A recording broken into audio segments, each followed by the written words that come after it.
friends. Today we are going to look into December 9 current affairs, and I'm really happy to welcome you to Skholar IAS current affairs classes. Firstly, we are going to look into gas pricing policy. Recently, the Petroleum and Natural Gas Regulatory Board has notified a new tariff structure for natural gas pipelines. This particular issue is very important with respect to energy section in GS3. Also, several questions could be lifted in prelims with respect to this particular content. A question could arise from Petroleum and Natural Gas Regulatory Board. They could ask the difference between CNG and LNG. They could ask the difference between natural gas and biogas. And what is the composition of natural gas and biogas? All these things they could ask. They could also ask about seabed methane and what is the difference. Under the new tariff structure, buyers will be charged a fixed tariff for a transport of gas within a particular distance from the source, and a fixed tariff if the transport of gas is beyond a particular distance. So this could really reduce the cost for the buyers who are away from the source. But at the same time, it is also increasing the cost of the buyers who are near the source. But considering the previous regime, this regime is more fair because it tries to normalizes the price differential between two segments of the gas market. This is also in line with Government of India's policy of boosting the gas component of India's energy basket to 15% by 2030. Right now, it only accounts for 6.2%. What is the impact? As I've already said, this particular policy will reduce the cost of natural gas throughout the country because majority of the portion in our country is located at the farthest end from the source. And as a result, it could increase the demand of the gases and it will make businesses viable by reducing the operating cost. And in turn, investors will be willing to invest in the gas sector. But it is not all with respect to this particular policy. There is again a negative side to it. Certain companies are opposing this policy. Certain fertilizer units, power plants have set up their units closer to LNG terminals on the western coast. These units experience a comparatively higher charge this time with the onset of this particular new tariff policy. Also, they have signed a lower tariff agreement, and when this particular tariff policy comes into play, there are a lot of legal challenges that is bound to arise. Also, Ministry of Chemicals and Fertilizers notes that this would increase the subsidy burden of the government because in calculation of the subsidy, the gas pricing is also factored in. So overall, this gas pricing policy is providing a fair price for majority of the sections across the country and advances the government's intention of increasing the composition of natural gas in India's energy basket. So moving to the next issue, it is about protein structures. Recently, an AI-based program has predicted the protein structure with greater accuracy. That is the news. Before delving deep into the news, we will understand what is a protein. Protein is a chain of amino acid that is linked together, and each protein will have amino acid as a building block. Based on the sequence of the amino acid, these proteins convolute into each other and form a 3D dimensional structure. Each protein structure will produce a particular function.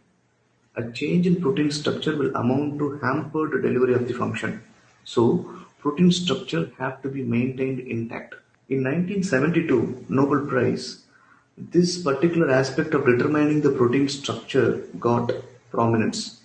The first protein whose structure is determined is myoprotein and hemoglobin. Myoglobin and hemoglobin. Hemoglobin is a protein that transports oxygen in the blood. It consists of a heme group, which is an iron group, and this hemoglobin is nothing but a protein that has a space for oxygen to be carried.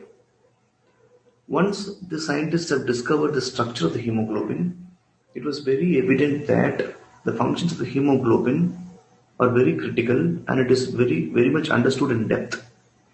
So this says that the understanding of the protein structure is very important to know the disease caused by the proteins, the malfunctioning of the proteins, and all such things. For example, in hemoglobin, when there is a single point mutation that is happening, the conformation or the structure of the protein is changed. As a result, the blood turns into a single cell anemia.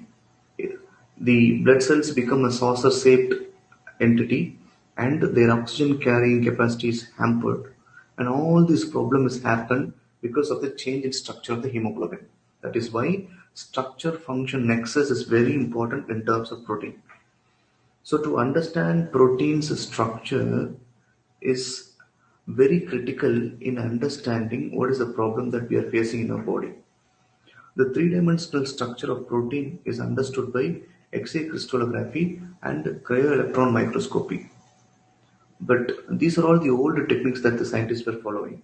Recently, with advancement in computational technology, a particular company called DeepMind had used AI-based program called AlphaFold 2 to generate three-dimensional structure of protein with accuracy of 60%.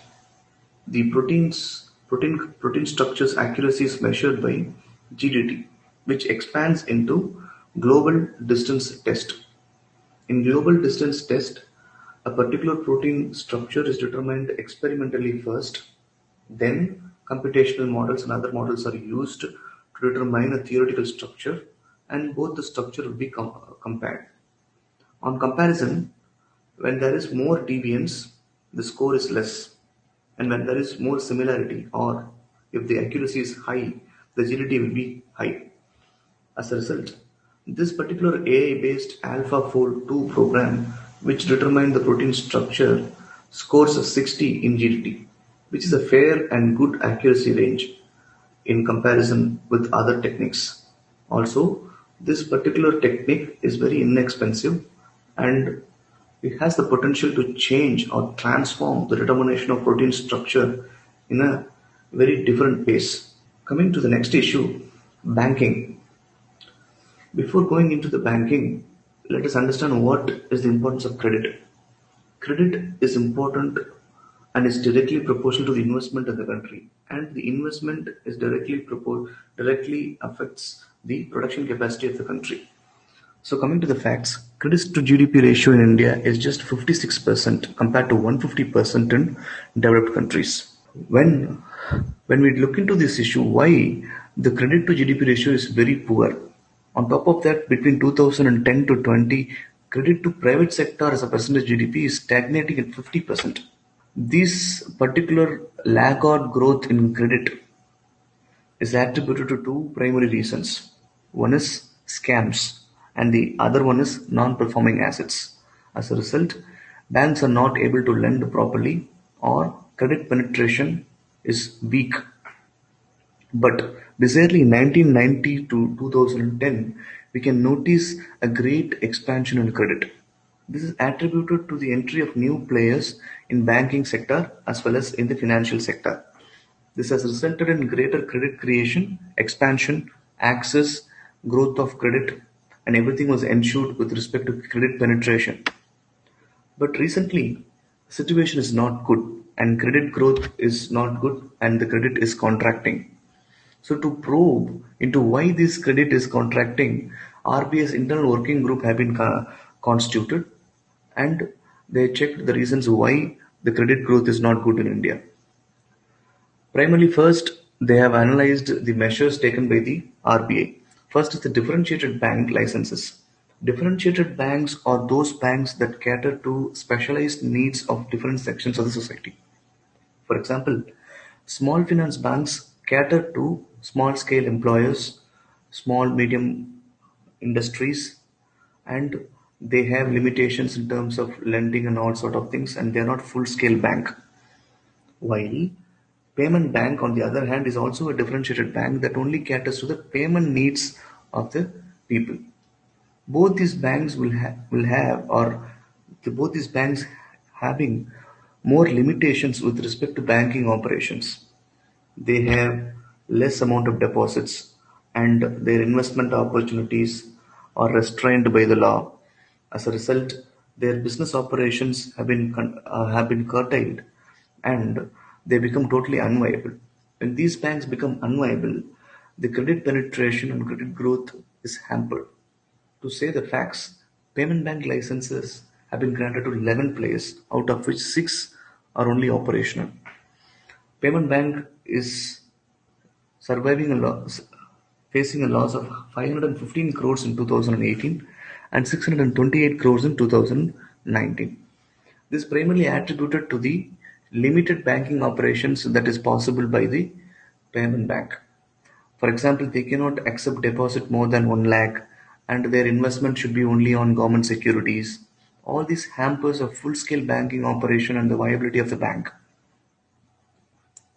So to address this particular issue with respect to the credit flow, RBI is focusing on bringing in large corporates into the banking operations by amending the Banking Regulation Act.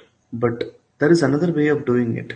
RBI needs to consider the concept of custodian bank licensing. The custodian banks are nothing but those banks that do not compete with public sector banks or universal banks, but bank on the foreign portfolio investments for both services and deposits.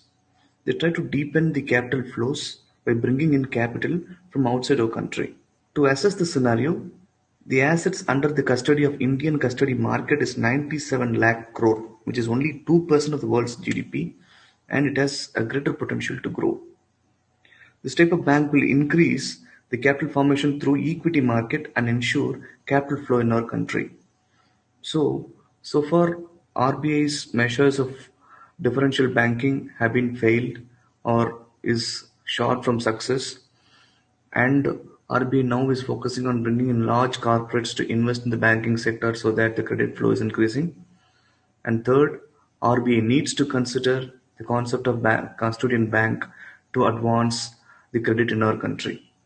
So in this particular issue, we could expect questions from what is a custodian bank, what is a payment bank, what is a small finance bank, how these banks are differing with each other.